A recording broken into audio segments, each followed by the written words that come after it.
to protect the puck the way that he does all the time, especially on that goal, starting in your end?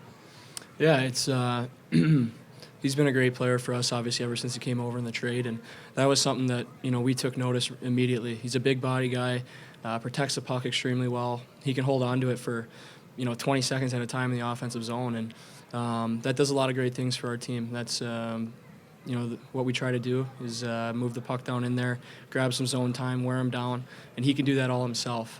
Hopefully we don't need him to do that, but he has the ability to. So, he's been a great player for us, and we're going to need him to continue. Torey, you guys scored twice on the power play earlier in the series, but I know you guys wanted to work and improve on that a little bit. What specifically clicked with the power play tonight on this perfect 4-for-4 night, mind you? Well, I think it was just, a night where everything went our way. We tried to be more decisive and assertive, getting pucks to the net off of one or two passes. And the fact that we knew that someone was going to shoot the puck off of one or two passes, then it allowed our guys to just get to the net in front of the goaltender's eyes and then recover a puck if there was a rebound to be had. So assertiveness and good decision-making, and our skill guys came through. Torey, can you just speak to how you feel in this series, how you're playing, how you're seeing the game? And I was curious if you were bothered at all by what Binnington said after the hit in Game 1, if you saw it, where he said maybe he was on something because he said your pupils were dilated when you stared him down after that. And if it bothered you at all, and just kind of how you feel this whole series. No, I mean, I'm not on social media or anything right now, so I don't see it. But obviously we have a great PR staff that makes you aware of things that are said. Just keep your head down and go to work. That's been, myself and Brandon Carlo, that's been our motto for a long time now. Doesn't matter what's going on around us. Doesn't matter what matchups are. Doesn't matter who you're playing against. We just put our head down and go to work, and that's what I'm feeling right now, and I'm going to continue to do that. Back left, standing up. Torey, just in terms of going back on pucks tonight, retrieving them and getting out of your zone, what helped you guys get back there a little bit quicker and move it out before they could establish their forecheck like they did in Game 2? We've talked a few times that your breakouts start with a good gap at the offensive blue line. I think our gaps were great tonight. It forced them to dump the puck, and we can turn and go get it early.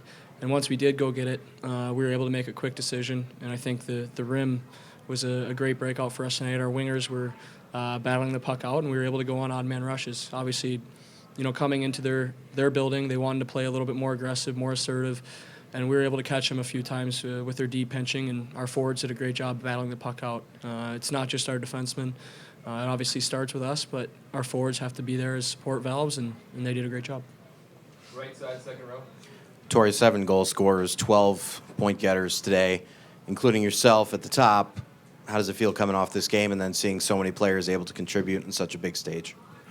Well, that's what your team needs to win at this time of the year. It's been no secret. That's why the Blues are in the position they are. That's why the Boston Bruins are in the finals, competing to win a Stanley Cup. So we're going to need that moving forward.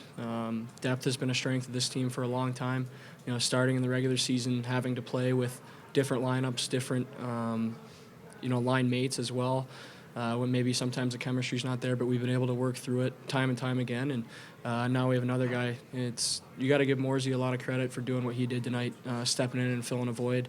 Obviously missing a great player like Grizzy, but we're used to it. And when you have those contributions, we're a tough team to beat. We'll do 3 more for Torey on the right side. Over here, Torey. I asked you about Coach Cassidy before the series, and you said something about how you praised how good he is with the power play. What in particular? Why would you say that? He's so good with working with your power play? And was that a specific play that on Bergeron's goal that you guys worked on yesterday? Because it looked like something you did with Backes yesterday. We didn't work on it yesterday, but it is one of the weapons in our arsenal. He scored a few goals in his career off of that. Excuse me.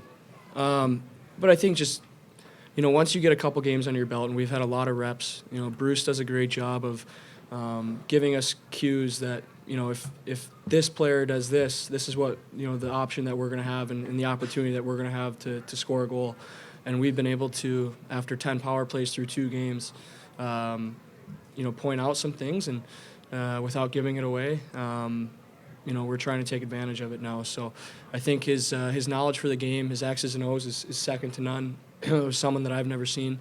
So, you know, I'm glad we have him on our side, but, you know, our players just followed through, and we obviously delivered. We'll do 2 more right side, 4th row. Torrey, 4 points tonight. That's something Bobby Orr didn't do. He never got 4 points in a cup final game. So I wouldn't ask anybody to measure themselves against Bobby Orr, but how does that resonate with you? I would say probably ask me again in a week or so. You know, when you can really look back and take it all in. But Bobby Orr is probably the greatest influencer in the game of hockey itself. So you really can't compare yourself in any way, shape, or form. But ask me again in a couple weeks, please. Last question, front left. When the score got out of hand there, going into the third period, how crucial was it to keep your foot on the gas to not really allow them to gain momentum going into Game 4 when you kind of knew the game was already wrapped up? You know, I think teams look for sparks. Doesn't matter if you beat a team by 1 goal or 5 goals in a playoff series. You move on and you start 0-0 the next game. So they're looking for sparks, whether that's a physical edge or even trying to score down the stretch, and all of a sudden they think, oh, all right, we're on to something here. We can build some confidence and start to score some goals. So it's really crucial to continue to stick to your guns and play your game and just be assertive, because that way you don't provide any